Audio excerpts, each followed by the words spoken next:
Hey everyone, Ian here with a couple of notes before we get into the episode proper. May is Mental Health Awareness Month, so we decided to get in touch with Dr. Ali Mattu, a clinical psychologist that James has worked with in the past. A bit more on that in the episode. Near the end of the interview, Dr. Mattu mentions that tomorrow, May 18th, is Mental Health Action Day. He didn't have the URLs during the interview, but he provided them to us after we wrapped, so I decided to add them here before we got started. The website for Mental Health Action Day is mentalhealthaction.network. It is sponsored by Mental Health is Health, which has a number of mental health tools and resources available at mentalhealthishealth.us. We hope that you enjoy this interview as much as we did, and perhaps find some of the information useful. Anyway, on with the show.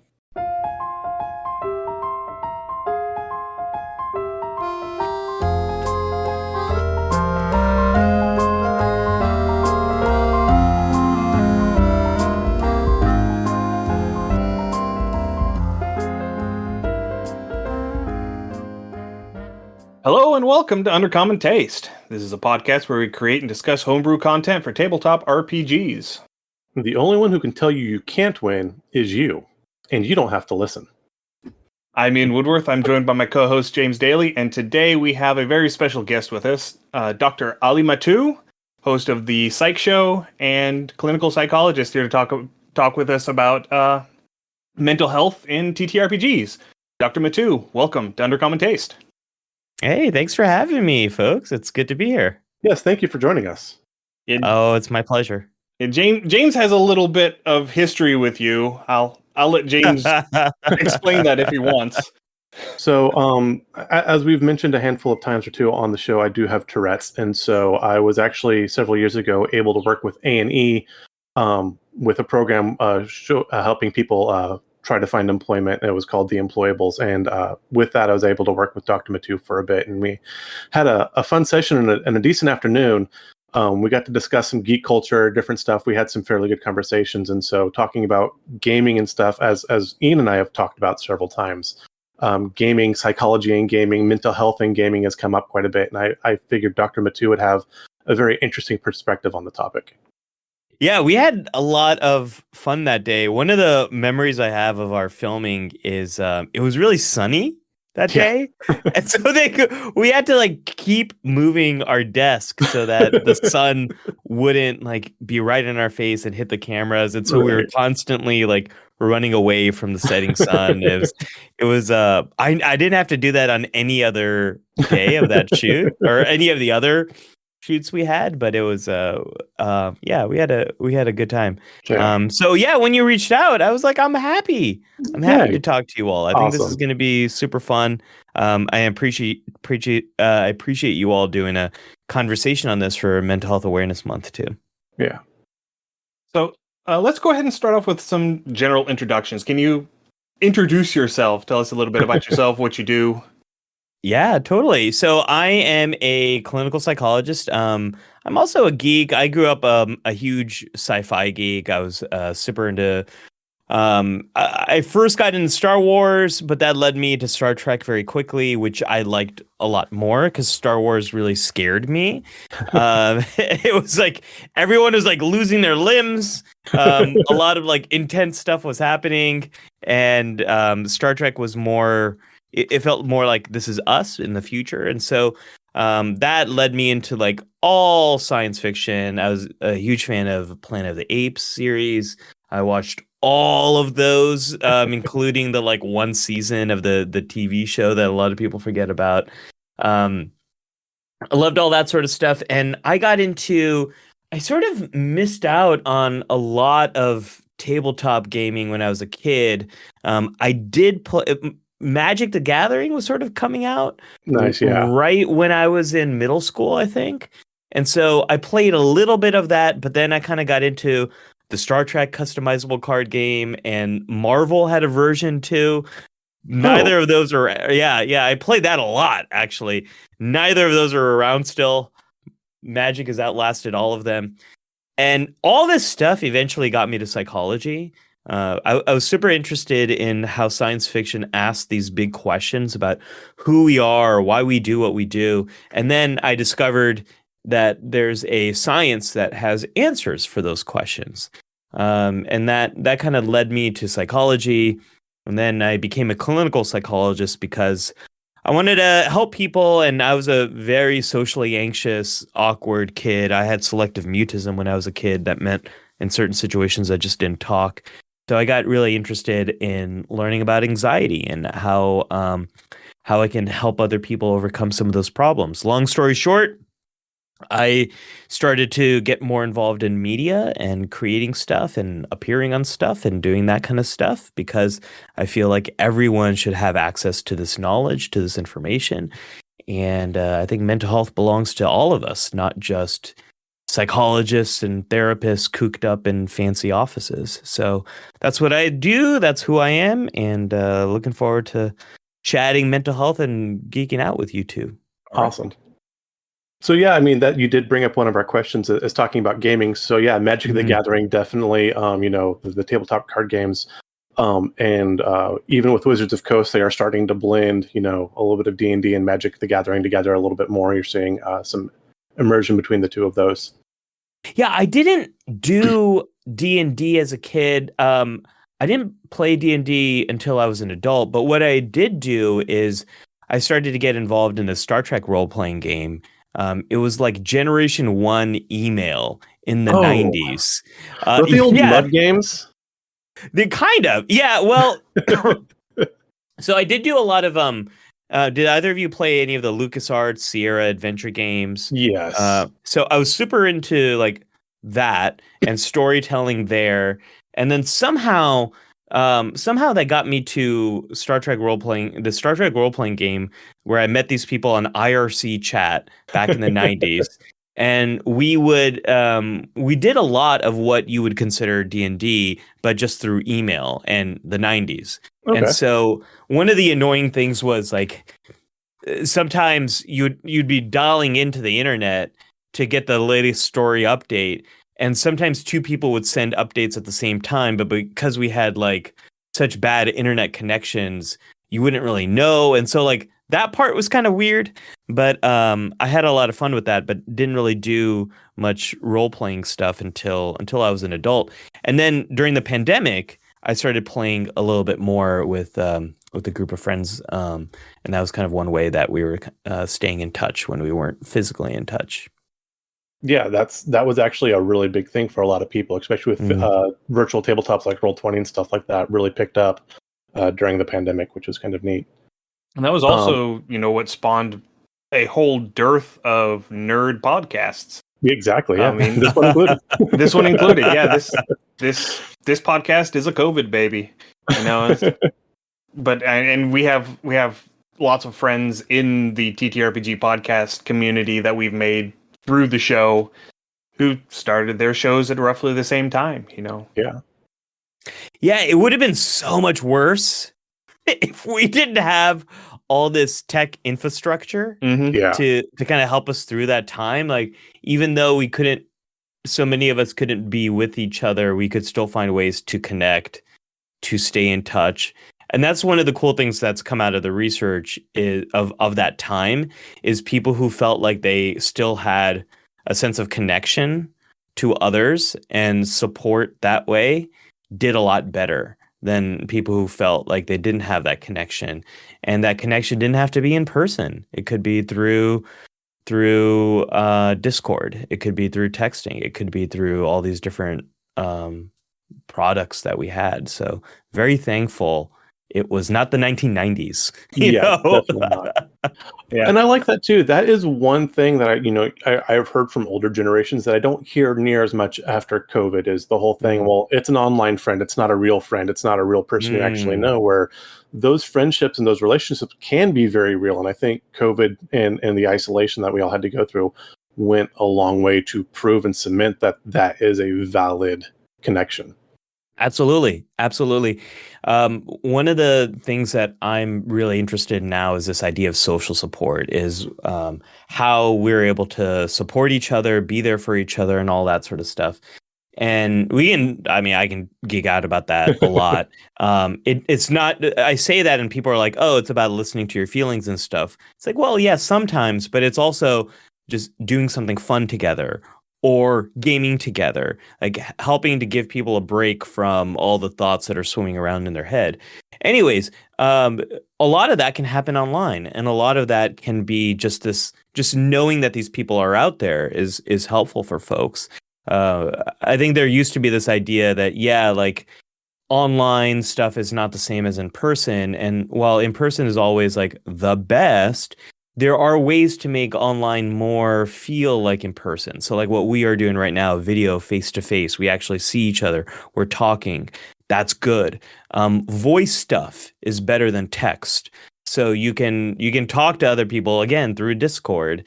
And once you start to get to like texts and stuff like that, it's easier to have more misunderstandings and stuff. Yeah, that can happen. But it doesn't mean that any relationship where you're not in person is any less real. No, absolutely not.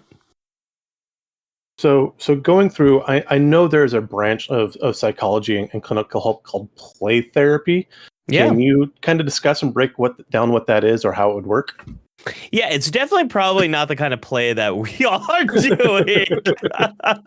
It's not so much D&D oriented and all of that. So it's something that was developed really to help to work with kids. And the idea of play therapy is through play you can have both a therapeutic understanding of where someone's at, and also you can do some therapeutic interventions. So what I mean by that is through different forms of play, you can better understand what's going on for someone through the themes of what they're bringing up, how they're drawing stuff, in what ways are the characters sort of interacting with each other.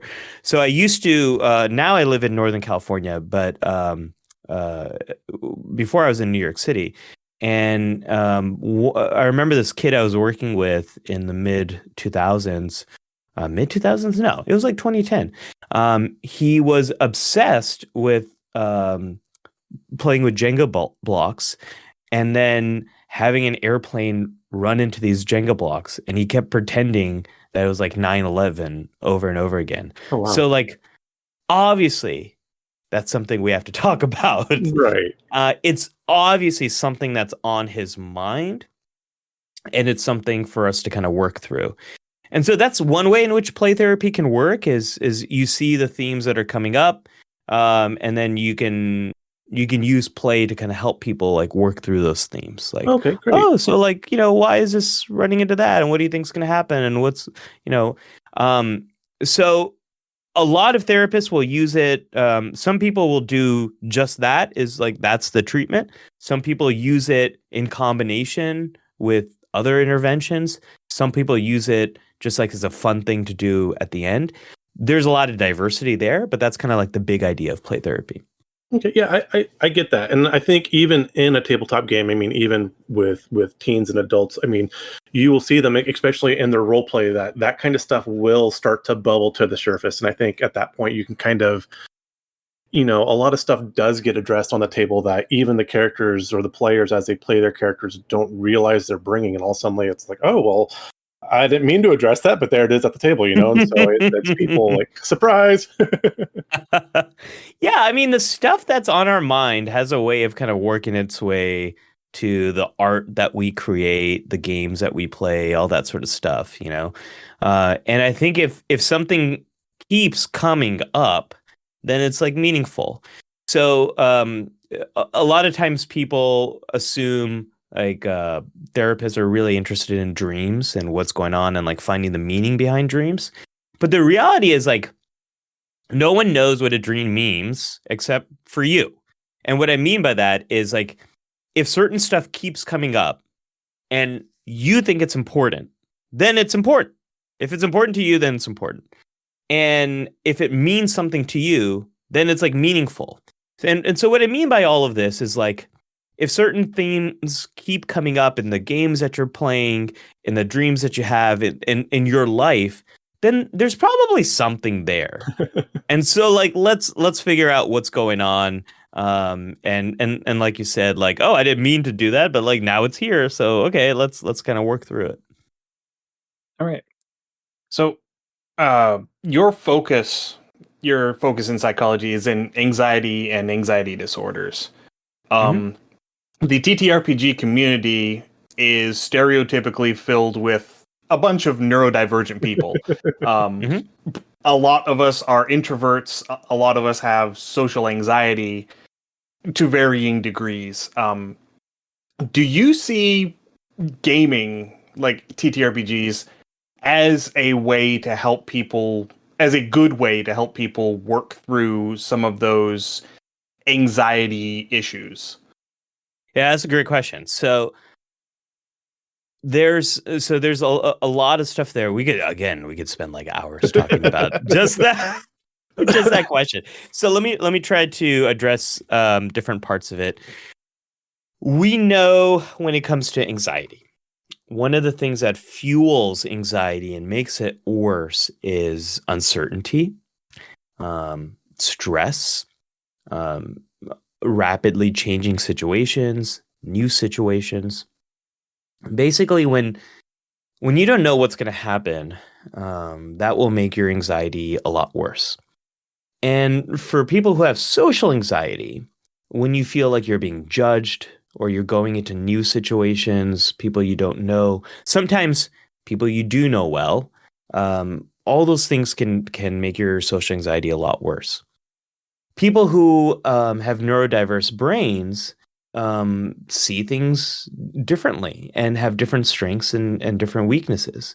And so one of the things that's true of a lot of people, whether it's being on the autism spectrum, having ADHD, different ways of seeing the world, predictability helps, logic helps, structure helps, rules and expectations can help. And so if we put all of this stuff together, and introvert, for people who are introverted, so you mentioned social anxiety, neurodiversity. The other one is introversion. Introversion is really about your battery for social situations. And some people have a big battery and they get charged up by being with other people. That's more me. And other people are more introverted and they have a smaller battery. So like being with other people, they still want social interaction, but it can be overwhelming faster and it can drain their battery faster. So that's introversion and extroversion. And so for people who are introverted, they're, a little bit more selective about the kind of social situation, how much social situation, what they want to do. So if we put all these things together, the beauty of gaming, and I'm going to say this like broadly speaking of gaming, the beauty of gaming is it has an ability to bring people together and to interact with each other in an environment that has rules and expectations.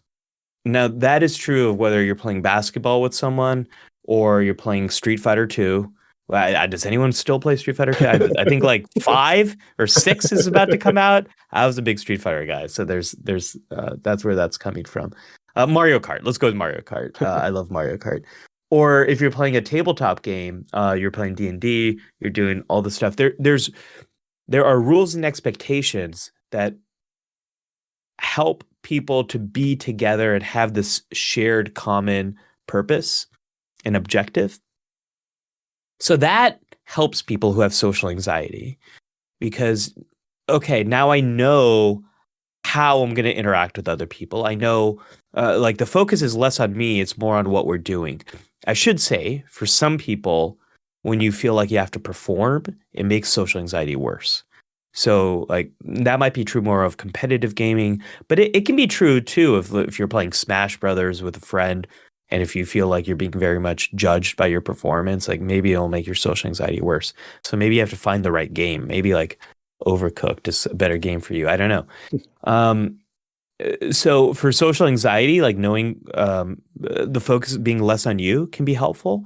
For someone who has a neurodiverse brain, then I'm thinking about like the structure, the rules, the expectation, the logic.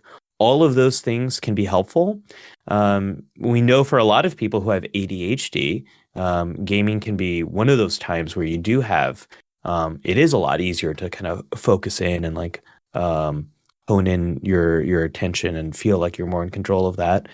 And then also for someone who's an introvert, again, that structure, that expectation, the control that you have over the social situation, like, okay, Thursday nights, that's my game night. It's going to go from this time to that time. It's easy for me to leave when it's done. That's something with like people who are introverted and socially anxious. Leaving is really hard. Like, how do I do that? It's so awkward. How do I just like slowly escape out of the scene?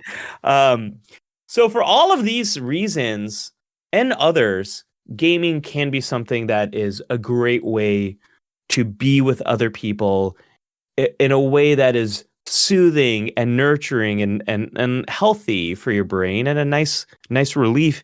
And it's a fantastic way, again, at social support. Social support is not just about like talking about your feelings. It is often being with other people and getting a break from your feelings, a break from your thoughts. And so for all of these reasons, I think gaming, broadly speaking, but also specific to tabletop, can be super healthy, super important, and just lovely. Yeah. Yeah, I remember I started watching some of your YouTube videos in preparation for our interview, and you're going into talking about different aspects of anxiety, and I came to realize that part of the reason why I became a DM for D&D was so that I could be in a social situation where I could get a word in edgewise. I love that. And DMs are just, I have such respect for DMs, because everyone else is like excited to play, and the DM meanwhile is like, okay, well, I'm creating a universe for you. Yes. That's like, it takes a special amount of like skill and dedication to do that. I couldn't DM.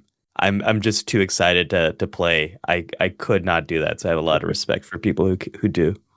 Ian is a really, really good DM. Oh, thank you. Yeah, but I like to joke, the people who tell you to go big or go home are seriously underestimating my willingness to go home. Yeah, that was one of those revelations that came out of, listening to your videos and assessing where I am, I love that. I love that you were kind of reflecting, and it kind of led to this like good understanding. I think so my training, I'm very much I like to think of myself as like a humanistic behavioralist. And so I think nothing is more important than my relationship with other people. That's a humanism. But the behavioralist part of me is, we do everything for a reason. So like, and sometimes that reason's not clear, but it's obviously the actions we take are doing something for us. So let's try to understand those. And so I think that's what you did right there. It's like, yeah. Okay, well, what is it about DMing? Like, what is that doing for me? It's like, oh, it allows me definitely to have this experience that in other way that feels good, that in other situations is very hard for me to do. I think that's a great insight to have. In some of your videos talking about, social anxiety and things like that, you talked about developing coping skills.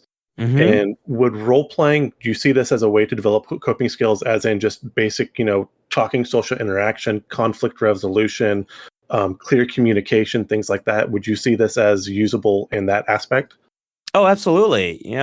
There's a whole generation of people now, whether they're actors, writer. I mean, you hear this a lot in the creative industry. There's a generation of people who grew up playing D&D in the 70s, in the 80s. Like, I'm blanking on the right word, but it's like the first editions. Would that be the right word? Yeah. Okay. They played like those early editions of D&D. Like I think like that the manual is like that thin. It was like it was like a instruction manual for building an IKEA table or something. Right. So you have people who grew up on those early generations who talk about how instrumental this was in helping them develop skills related to storytelling, to plot, to character, all that sort of stuff. I think there's similarly, this gets shared less, but I think there are similarly generations of people who grew up playing D&D where it taught them about friendship, and it taught them about communication. It taught them about collaboration. You hear these skills a lot in sports. Like, oh, I played soccer, and I learned how to share the ball, and that you can't be a ball hog, and there's sportsmanship. There's you have to be a good loser as much as like you can't gloat when you win. Like all of these life lessons. I think the same is true of tabletop gaming, because if you're really not nice to play with, you're not nice to play with, and you might not get invited back. Right. Or the DM is going to have a conversation with you afterwards. Or if you're not taking things seriously, like that's really annoying to everyone else who's playing. Like, there's a lot you learn through the play, and then there's a lot you learn to play, right? Like in everything that it takes to show up, to work together, to collaborate. All of those things I think are important, even if it's just learning how important it is to make a commitment to other people, to meet together at a certain time on a regular basis, and to be able to work through the problems and the challenges of continuing to meet at that time. I think that's a lot of like gaming groups. Like how much conflict comes up over like, when are we going to meet? Oh yeah. Like, Scheduling is the BBEG of every role-playing game. Yeah. So there's a lot of value in just that, and figuring out whenever you get a group of people together doing something together over a long period of time, a lot of social stuff happens. And working through that, learning how to do that, there's value in that. And then definitely in the play as well, there's a ton of value of like waiting your turn, thinking about what you're going to say, thinking about how do I communicate this? How do I share this with other people? How do I work within the rules and the limitations of this situation? All of that, it's all social, it's all emotional. And those skills are totally transferable to a wide variety of situations. Absolutely. I mean, I did, talking about sports, that is one thing. I played football through high school. And looking back, I think I learned more on the field playing than I did probably in the classroom. Because, I mean, I would be able to go home and just read ahead in the books, and that was fine. But a lot of the hard lessons I learned were, and that was, dealing with other individuals and interacting. I was extremely shy growing up. Unfortunately, I learned to communicate with others probably in one of the worst possible places. There was a land called Yahoo chat rooms. Yeah. Totally. So, I remember Yahoo chat. Taking that and then learning to communicate with people in a small group, that has definitely, edged that, kind of tempered that. So I, much better now. So again, and even that small interactions, does help. Well, and that is okay. So, like a big thing that I have learned. This is from a former teacher of mine, Shelley Taylor. She's a professor in college, and she studies a lot of this idea of social support. And one of the things she said is, some animals have big teeth. Sharks have big teeth. Some animals run really fast. I don't know, gazelles, I guess, are really good at running. And then some animals have really thick skin, like rhinos. They have a lot of protection. We don't have any of those things. We have very thin skin. Our teeth are pretty terrible, and we don't run particularly fast. What we have is our ability to work together and our ability to form groups and to collaborate. A lot of animals, most animals cannot collaborate beyond their bloodline. And you can get like wolf packs, yeah, but even like apes and chimpanzees, you get to a certain level and like they can't work outside their tribe and their families. Humans can work together with anyone. We can find a shared purpose and kind of find a way to work together. That's our superpower. And so anything that helps us to do that is great. The way kids learn is often through play. We talked about play therapy, but what we didn't talk about is, our kids, they meet and make friends by playing on the playground. Mm-hmm. And it is how they learn compassion. A kid falls and gets a boo-boo, like, let's help them out.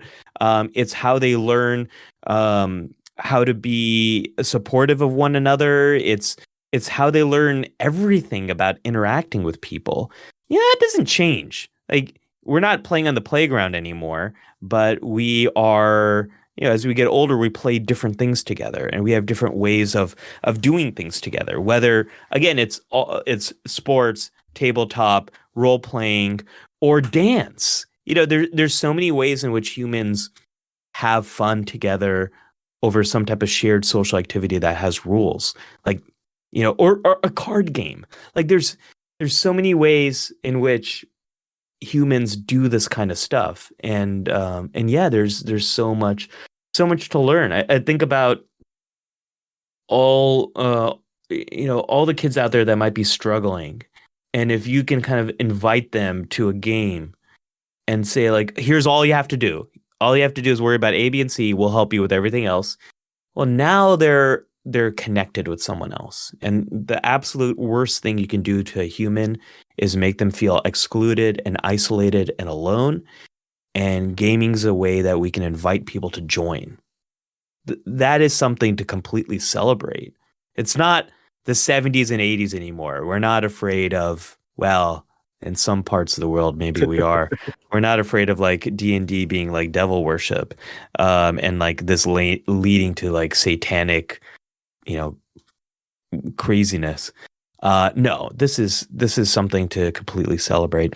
Did either of you ever see that Tom Hanks movie about Dungeons and Dragons? I have. No. I have not watched the movie. I've watched the CinemaSins summary video of the movie. I did not know this was a thing. Yeah, was it? You don't know about Monsters? this? Yeah. Oh. Yeah. Yeah.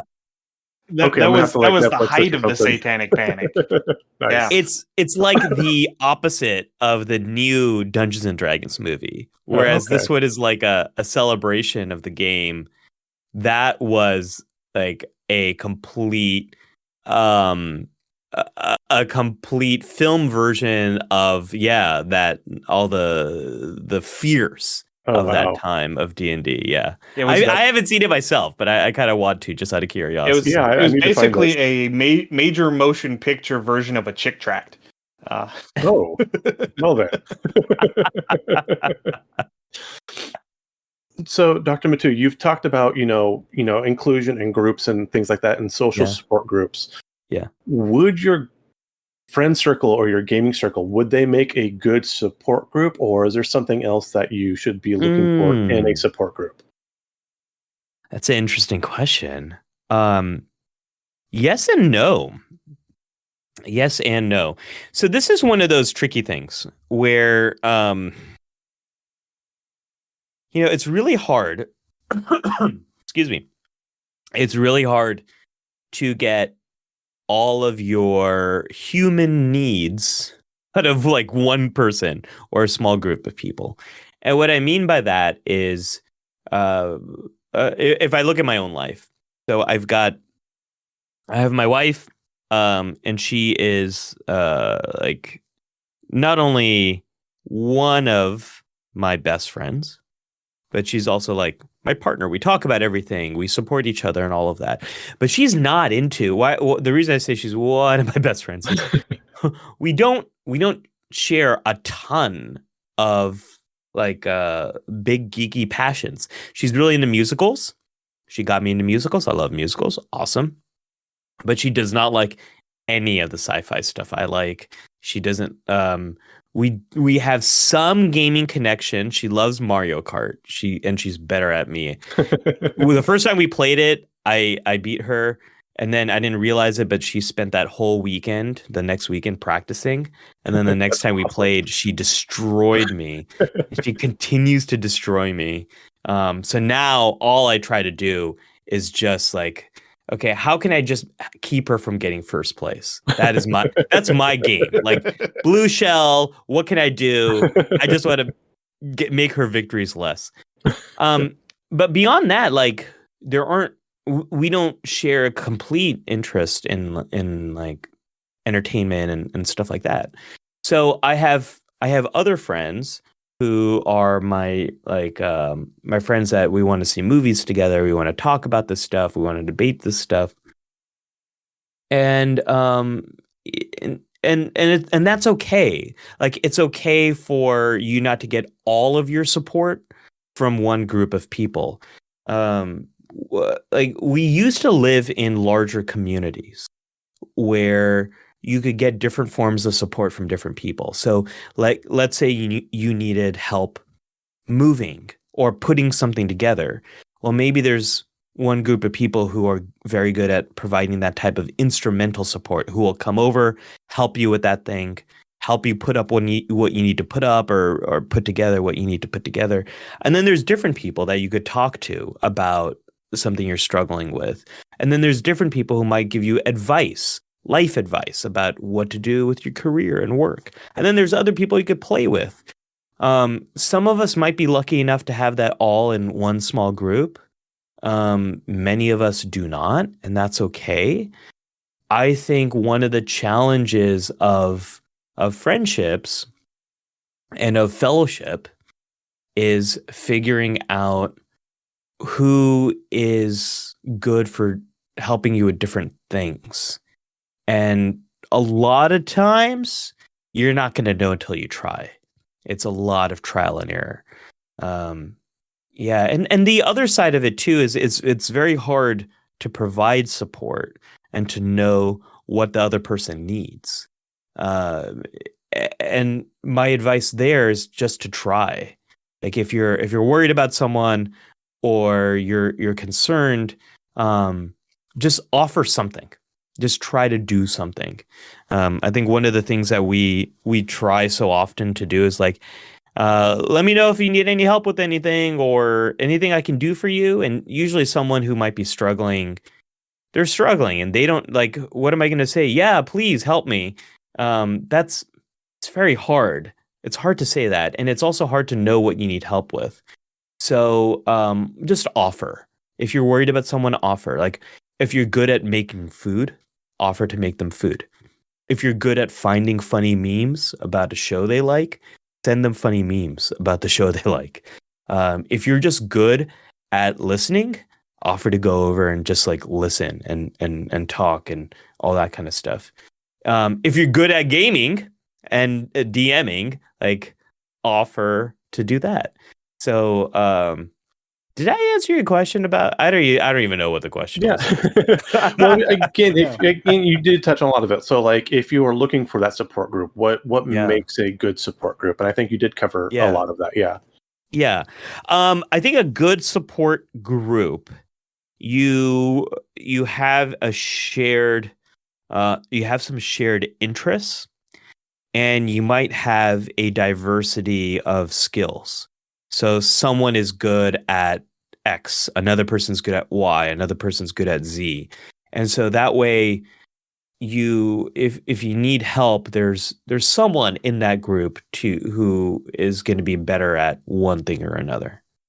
So you're building a TTRPG party. Yeah.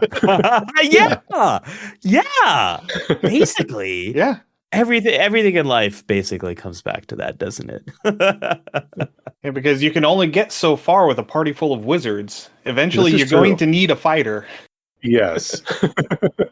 I mean, exactly. In my vernacular, you're going on an away mission to a new planet, and you don't want a bunch of Vulcan scientists on that. Like it would really be helpful to have a Klingon. Yes.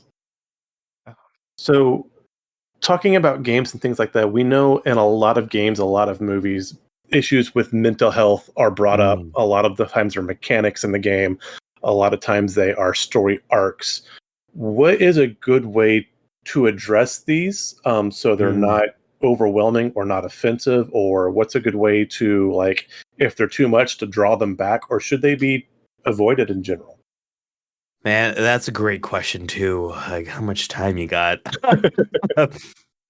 So I think that my biggest issue with what I've seen in entertainment, in TV and film, is when the villain is a villain really because of their mental illness. That's like what drives everything. I think that plays to a very dangerous stereotype about mental illness, is that people with mental illness are violent. Or mental illness leads to violence. That's just not true. Most people who have a mental health disorder, they're more likely to be the victims of a crime and the victims of violence than they are to be violent themselves. And I think with a lot of with a lot of the mass murders, the attacks we have in our lovely country here, the United States, that's the first thing that gets blamed, is like, oh, well, the person was experiencing mental illness. And usually that's not the case. Or another way to think about it is the vast majority of people who are struggling with mental illness are not in any ways doing those things.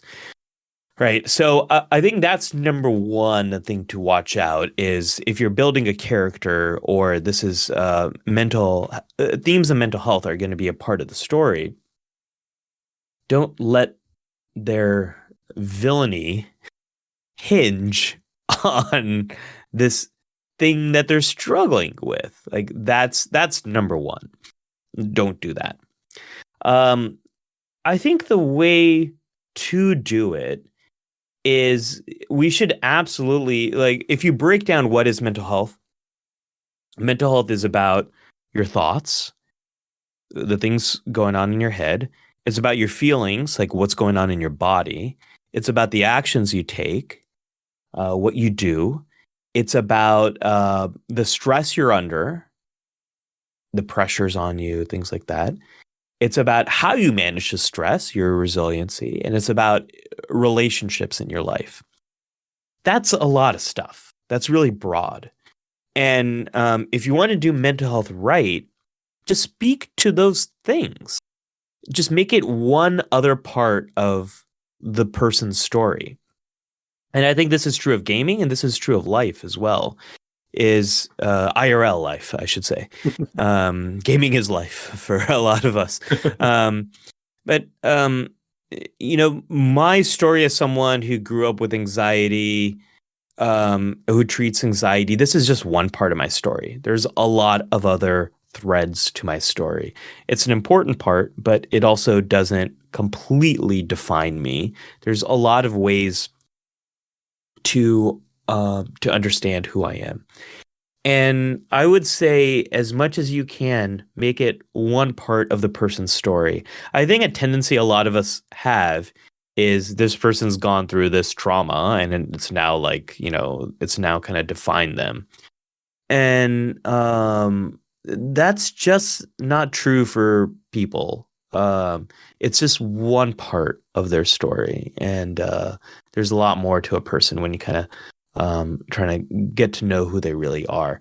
It's one of the things in my life as a psychologist, working with people. What I've come to realize is, what I think, like when I first call someone, or when I kind of read about what they want to come in and work on, I think one thing, and then as I get to know the person, I realize, oh, I was totally off. That always happens. I'm always off because people are complicated, and there's a lot more to the person. So, don't let the mental illness, mental health be defining everything about the person. Like that. And that does generally make for a better character and better storytelling in general, is having a multifaceted character.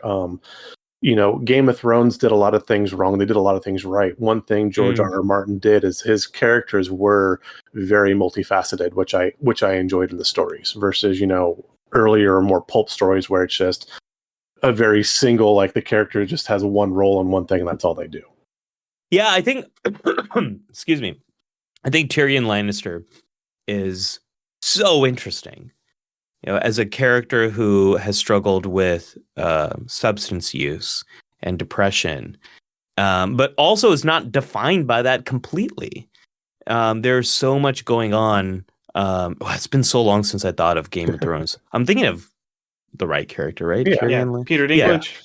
Yeah, Peter Dinklage. Yeah. Okay, thank you. It's been like years since I've thought about after those last 2 seasons of the HBO series. Phoned it in. Yeah, I really tried to forget about Fair enough. And then the prequel.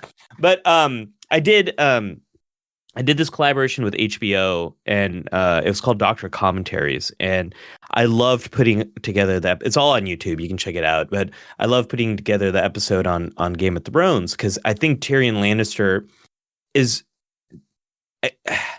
There are so many layers to that character, and there's so many ways to understand that character. And when you first see the character, you understand him one way, and then as time goes on, you begin to understand that there's a lot more to him. And I think you're right. Like that does make for good characters. It's also just more realistic. Like, so I'll make it more tangible. If you're making a character that struggles with depression, let's say, there's going to be times where, that character's motivation is low, guilt might be high, helplessness might be high. They might be less likely to see hope in certain situations. They might need more support, but there's also going to be a lot more to that character, and that character might see things. There's research that shows people who are depressed tend to be highly more realistic in their assessments, like, in the sense that they don't predict things are going to go really well. They tend to be like very hyper realistic in how they predict things are going to be. So that's going to be an element to the character, but there's so much more to that character. Like that character has hopes and desires and wishes and important relationships, and there's a lot more to them than their depression. It's just one lens through which you can understand the character. Not Eeyore. Exactly. Yeah. All right. Reaching the end of our interview here. So as we have mentioned, May is Mental Health Awareness Month. Where should people go if they think they need some help? Who should they reach out to? I always like the idea of taking one step. So taking one step further in like your mental health journey. So that might mean sharing with your friends, your family, something that's going on. It might mean, like, if something's been on your mind that you want to talk about, it might mean talking about that with someone. But it also might mean if you feel like you've been kind of stuck in your thoughts, you've been too much in your head, one step forward might mean like reaching out to a friend, scheduling some type of get together so you can kind of get a break from all of this. There's a great campaign that's happening next week on May 18th, I believe. It's a Mental Health Day of Action. And this is like a national campaign to help people take just 1 hour of your day to do something for your mental health. And there's going to be a lot of people who are sharing different ways in which they're doing that. There's a website that you can go to, which I should have memorized, but I'll share it with you all so you can put it in the show notes. Yeah. But if you just look up Mental Health Day of Action, there's going to be so many ideas of how you can take just that one step forward. And there's a lot of really great screening tools online too, so that you can take for anxiety, depression, all sorts of stuff, and you can figure out, is what I'm going through, is this typical, or is this something that's kind of out of the norm? When it is more out of the norm, that's the time you want to start thinking about, maybe I want to see professional help. Maybe this is a time I want to talk to a professional. But there's so many ways in which we can just take one step forward in our mental health and what we're doing for us. And I think that looks different for different people. But I always believe, like, again, it's like gaming, leveling up. I think there's always one thing we can do to kind of help us. Sleep is a great example of that. There's always something you can do to kind of like help yourself with your sleep, make it a little bit better, a little bit deeper, a little bit more rejuvenating. So finding just like that one step forward. And again, the Mental Health Day of Action, a ton of ideas and resources over there. All right. Excellent. So I think that brings us to the end of our interview, unless James, you have any other questions? No, I think that wraps us up. All right. So one of the things we like to do with our guests as sort of an unwinding at the end is a little game that we call the Monster Mashup, where we roll some dice on a random table and create a monster on the fly with the results that we get. Love it. So I love it. If you're game and you have your dice ready, I'm game. What is the best online dice throwing website that you all like? I don't usually use a web version, but I used to. I did this in the pandemic. I was playing. See, usually whenever I'm online, I'm in something like Roll20, and they have the dice roller built in. So yeah, here we go. Okay, number of dice, side of dice. Okay, so how many dice should I have? Well, for this first one, you're going to need a D4. Okay, a D4. Let me get just one D4. I can do that. Okay, I am ready. Oh, one sec. I have gone and pushed a button. There we go. Okay, we're better. All right, so 1D4. Okay. Should I roll? Yes. Yeah. Okay. It's rolling right now. It's still rolling. Why is it still rolling? That is a really spinny die. D4s aren't supposed to be that 3. spinny. A 3. You got a 3. Yes. It burrows. Okay. So we have some sort of burrowing creature. Okay. We are not doing botflies, James. No, we're not doing botflies. Okay, fine. Fine. It's the running joke. It is a running joke, though. I mean, it's burrowing. The new Dune movie's coming out. At the end of the year. I'm very excited. So maybe we have a sandworm. I was immediately thinking of Zurg from StarCraft. Oh yes, I love the Zurg. Yes. Yeah, they really freaked me out, man. I was always human, or Terran. Okay, should I roll again? All right. Next is going to be a D6. D6 for what does it eat? Oh, okay. I'm gonna roll. I got a 5. 5. Meat/carrion. Again, we have Zerglings. We could have botflies. Yeah. The sandworms don't eat meat. Do they eat? Well, they eat sort of whatever goes in. Yeah, they're kind of filter feeders, right? Yeah, it's like Kirby. They just kind of absorb whatever. Well, when you're that big, you eat whatever's smaller than you. That's true. All right, next is going to be another D6 for size. Okay. For size, all right. I got a 1. It's tiny. Yeah. Now I'm thinking Starship Troopers, an insect. Well, that's kind of like Zurg. Yeah. I mean, they could still be Zergling. They could be. They could be actual worms. They could be some sort of like, carrion or meat feeders. It could be a tendril maybe that's coming through, and that's what you're seeing. Yeah. From a larger thing, kind of like maybe a ground-based sea anemone type thing, and so you got these little feelers coming up. And would blood sucking be considered meat? Yeah, technically. Yeah. I mean, we can play. I mean, it's open to interpretation. So yeah, something like a leech or something like that. Yeah, I'm thinking like a mosquito leech Okay, like type, a burrowing mosquito. Yeah. a burrowing. Does that exist? Or maybe like a cicada-esque Oh yeah. Yeah. thing.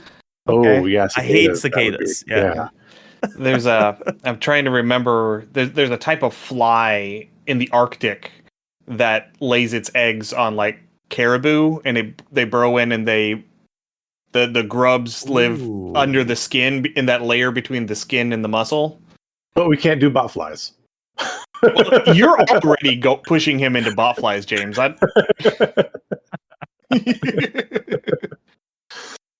Botflies to me are like just one of the scariest things possible. It's just something that's that parasitic just under and it's going to burst out. Yeah. And that definitely qualifies as meat eating. Yes. You're feeding off the flesh. Right. Yeah. All right. Next is going to be a D8 for D8, social organization. All right, give me a lot of social organization. Oh, I got an 8. Look at that. It's a horde, 100 plus. All right. Love it. Nice. Yes. Okay, we have tiny little Zerg creatures. That's definitely. I'm thinking. Remember, there used to be the big thing everybody talked about in the early 2000s with the camel spiders. So you had like the little nests. Yeah. And so Ooh. maybe it's a creature that like builds a kind of like a sinkhole or something. So you step into it, whatever falls in, and they just kind of swarm it. Ooh. There's that. I like the trap. I like that sinkhole trap. Well, this next roll will help us figure that part out because the next part is a D10 roll for native environment. Oh, okay. Come on, frozen tundra. I have a 3. 3. Give me another roll. The die doesn't matter. Just let me know even or odd. Okay. It is even. Even. I got a Freshwater 10. coastal.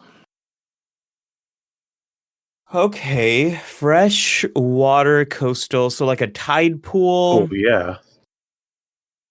Or a delta. So like starfish, you have sea, what are those things? Sponges? I don't know. Yeah, the sponges and the sea anemones. Yeah. Something looking like that. But it's gotta be small. Something and it likes like meat. Something like barnacles. It could be barnacle. It could be a life stage of a larger creature. Ooh, There's yeah. that. Yeah. Ooh, that's interesting. I like that. And I mean, there are any number of, fish parasites. Yeah, like a lamprey or something like that. Yeah, hagfish. Yeah. Okay. All right. So next is going to be a D12 roll for method of defense. D12 method of defense. I got a 12. A 12. Well, this helps us. Pseudopod/tentacle. Okay. All right. So yeah, maybe something like a early life stage of a small cephalopod, and it uses its tentacles to siphon blood.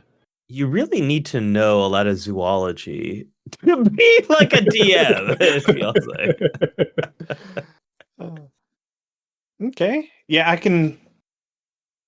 I'm almost picturing something that sort of burrows halfway in and then just sort of leaves that tendril out.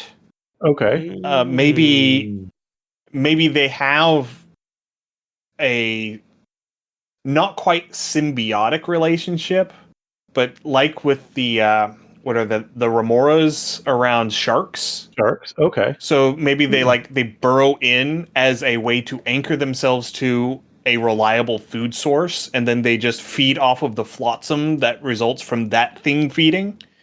I like that. I'm kind of going to go the Last of Us direction. What's that parasitic fungus that controls the ants? What if this is an animal version of that? And so like it latches in and it can control a larger creature if there is enough of them. Okay. That's intense. We might be able to do something like that. Yeah, we'll see. We'll see what else we roll up. We'll see. Yeah. It kind of sees what's coming by and Yeah. controls it. Yeah. Can hitch a ride. Yeah. All right. So this might help us. This might completely derail us. Next, I need another D12 roll for creature type. Okay. 1. It's an aberration. Oh, it definitely mind controls. Definitely mind controls. Yeah. I mean, I'm a fan of mind control creatures. I think that would make my job a lot easier. Yeah, I would like that. Like what were they? Oh. What were they called? The brain worms in the Animorphs books. Oh, I don't remember those. But I like the idea too, where you're talking about if it's like a remora, so it hops on and maybe it causes a creature to frenzy, particularly a predatory creature like a shark, and then it can feed off the flotsam that's left after like a feeding frenzy. So like the water gets chummed and it can, yeah. Yeah, that's what I'm thinking. Okay. I think that's how it would punch above its weight. Yeah, absolutely. It's so small, but this way it can control if it can control a shark, that's amazing. But because it is freshwater and there aren't many freshwater sharks. Although I think they have found certain sharks in like Lake Michigan. Yeah, but I mean, it could be like a bull shark or just any other predatory animal if it drives it to a frenzy. I'm thinking something like maybe like a barracuda. Okay. Or yeah. One of those carnivorous fish, or even just like a bottom feeder, like one of those big old catfish, or a crocodile or an alligator, or a crocodile or an alligator. Oh, yeah. That can go reptilian, absolutely. Yeah.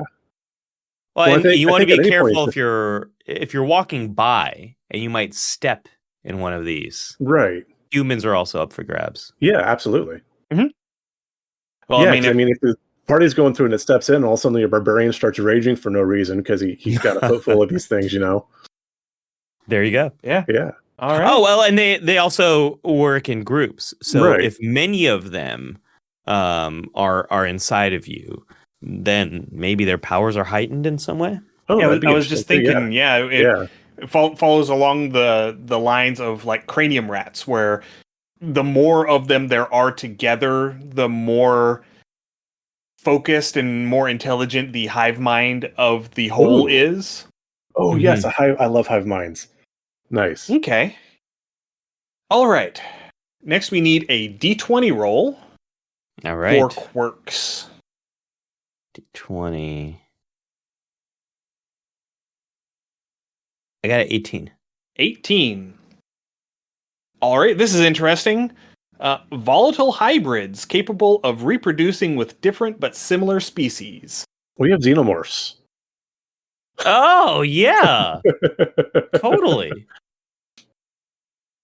So it could actually reproduce through invading the host. Yeah.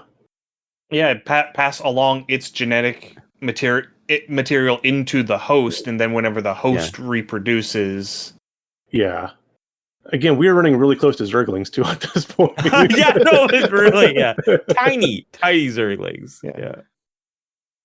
Tiny, wet Zerglings. Well, really, it'd be the larva from the hive at this point, because those were the ones that were mutable, yeah. Okay. All right. Yeah, I like where this is going. All right, now it is time to make it weird. So I need a D100 roll, please. Whoa.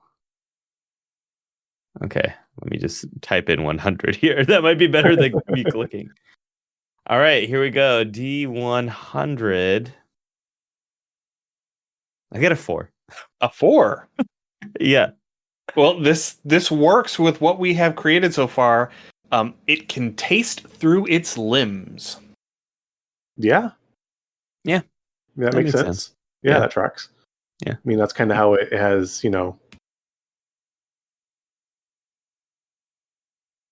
How would you do a D100 roll if I'm using like real dice? You can roll 2 D10s or there's a percentile die. Yeah, there's 2. Most have 2 D10s and one of them has increments of 10. Oh, interesting. Got it. Yeah.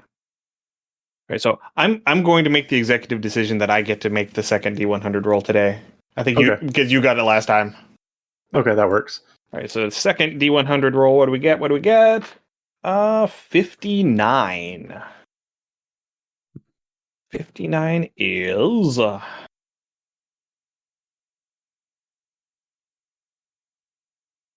interesting. Can fire 2d6 barbs per day.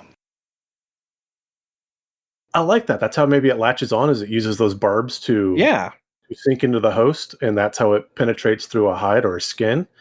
And it could also be part of a defense mechanism as well. Especially if it's parasitizing like a crocodile. Something with that really thick, scaly hide.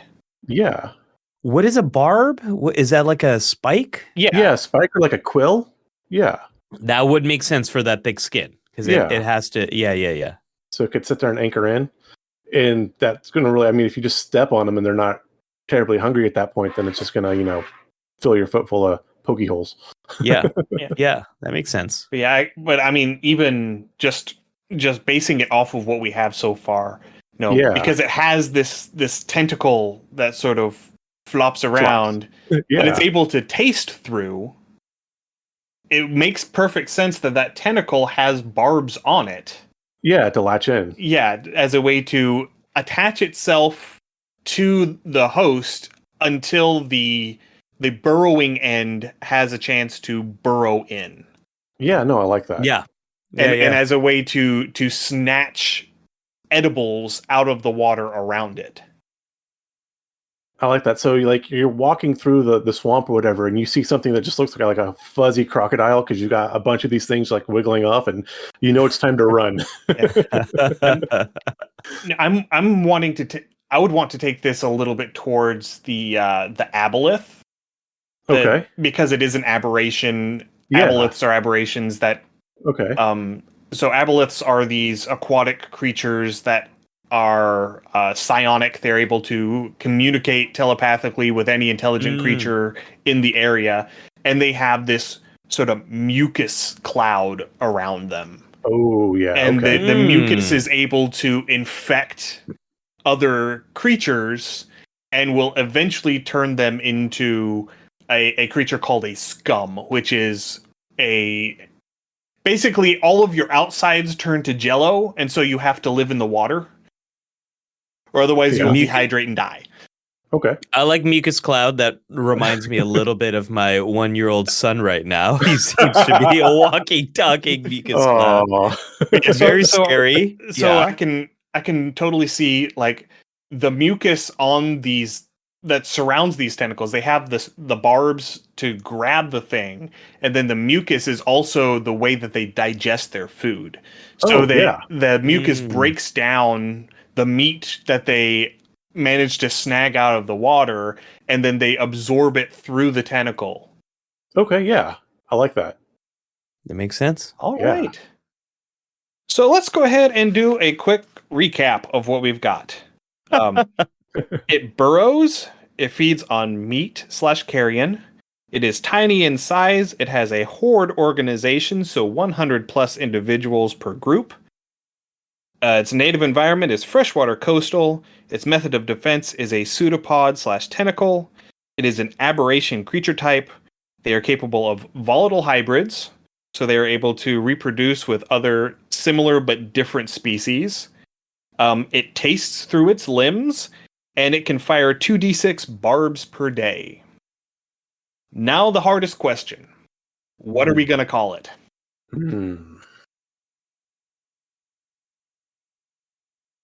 Naming it is almost always the hardest part. Sometimes we get one right off the top. This one, I don't know. I'm kind of thinking of some sort of like blight, or it's not rust. There's another term for when you get a gunk on a plant. Is it rust? No, it's not rust. Rust is a powder. Yeah. But yeah, definitely, I would see it as someone is seeing this as like a fungal blight or something, just from the look of it. Yeah, I can. Especially since it's going to have that mucusy goop. Yeah, it's going to be slimy, but you can still see the tentacles. Yeah.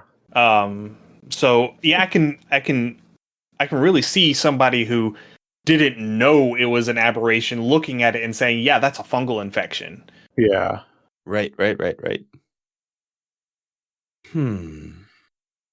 My head was going towards like I was thinking like a network of neurons. Okay. And how like how they connect, like the dendritic connections, and Like a like synapse? kind of like a synapse, yeah. But the the gooiness is not quite a part of that picture.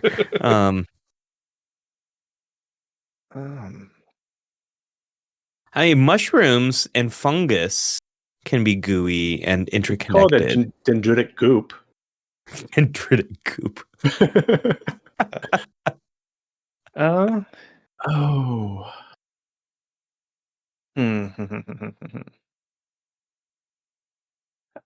My brain is going towards something rot. Okay. Because this is going to be something that this is going to be a name that the everyday person who just comes across a creature that has these parasites in them is going to call it, because they're not going to want to stick around and do scientific tests to figure out what in the world this is, because the thing that has been parasitized, the host, is going to be exceedingly aggressive, because that's what the parasite is doing. It's mind controlling this creature and forcing it to be aggressive to generate food for the parasites. Delta rot could work, because we said it'd be like in a delta, or like because it's coastal, so like a delta or a bog or something like along those lines. Okay. Yeah.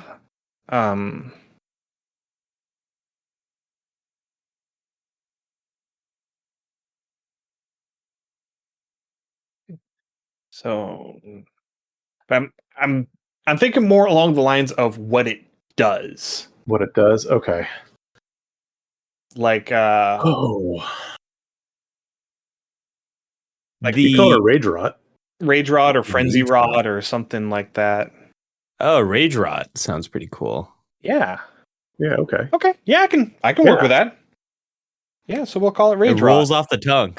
Yeah. Got a nice alliteration going. Yeah. All right, yeah. Well, that naming things is always hard. Yeah.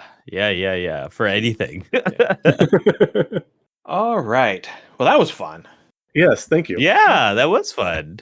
It also makes me want to be careful and going in the water. Yeah, just make sure you have those water shoes or whatever. Yeah, there you go. Okay, so another one of the things that we like to do with our guests is to have them give a shout out to someone else.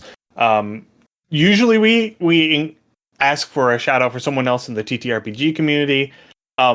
This being Mental Health Awareness Month and you being a mental health content creator, if you would like to give a shout out to another mental health content creator, that would also be good too.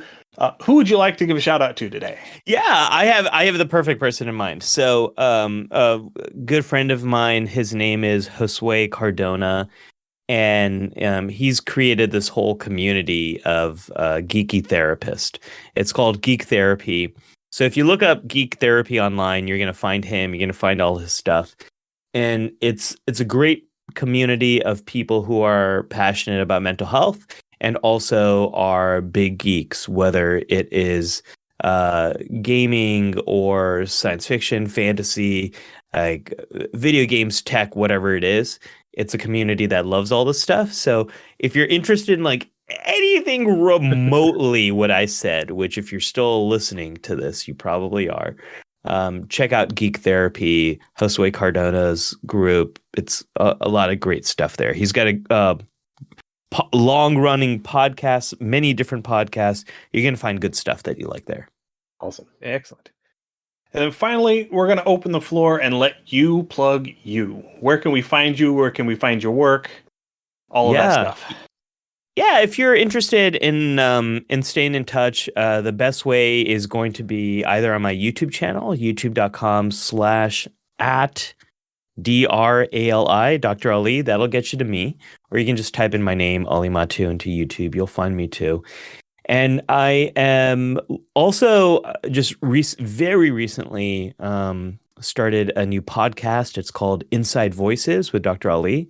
And that whole podcast is obsessed with this idea of social support. How do we share what's going on with others? And then how do we show up for our friends, family, our loved ones in our own lives? Episode 1 of that is coming out on Monday, but the trailer's already out, so you can subscribe to that wherever you listen to podcasts. Yeah, so that's me. And then from there, we'll be in touch. Excellent. Absolutely. Yeah. Well, Dr. Mattu, thank you very, very much for joining us today on Undercommon Taste. It's been an absolute blast. Oh, thanks for having me. I could spend all day talking to you guys. This was a lot of fun. You made it super easy and super fun. Oh, thank you. I don't think I've ever created a monster on a interview before. That is not a thing I've done. So thank you for that. That was my first, and it was. I feel like every interview should have that. Yeah, every conversation should. Yeah. And for those of you listening, if you have any comments, suggestions, or ideas, you can reach out to us undercommontaste@gmail.com or through our Twitter account @UCTHomebrew for however long the dumpster fire of Twitter continues. We're also on Instagram, Facebook, TikTok, YouTube, Twitch at Undercommon Taste. We're on Mastodon, Undercommon Taste at dice.camp. We're on Patreon, patreon.com/Undercommon Taste. That's where our write-ups go. That's where eventually Rage Rot will end up. My life has been 500 miles an hour for a little while now, so I haven't had a chance to really work on a whole lot, but it will get up there eventually. If you want to help support the show financially, we encourage you to come over and become a patron. I'll have to announce that we do have a new patron.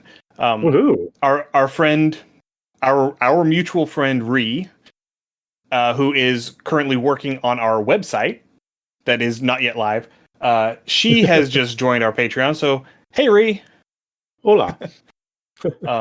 We also have an itch store, undercommontaste.itch.io. That's where our liminal horror adventure Beneath the Lake and my solo RPG Forever Home are available if you want to help support the show financially that way. And finally, we are on Discord, and you can find a link to our Discord in the show notes. We would love to have you come over and chat with us. Absolutely.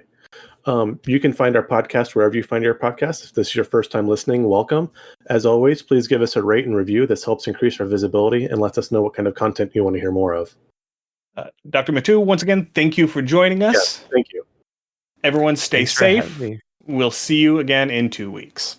Happy gaming. Thanks for joining us for another episode of Undercommon Taste. Our theme song is Massacre Ann, written and performed by Mary Kroll and used with permission. You can find Mary online at marykroll.bandcamp.com or on Patreon at patreon.com/Dr. Mary C. Kroll. Our logo is by David Sutherland. You can find more of David's work on deviantart.com/David Sutherland or on instagram.com/Willex_73. We'll be back in 2 weeks, so stay safe and we'll see you then.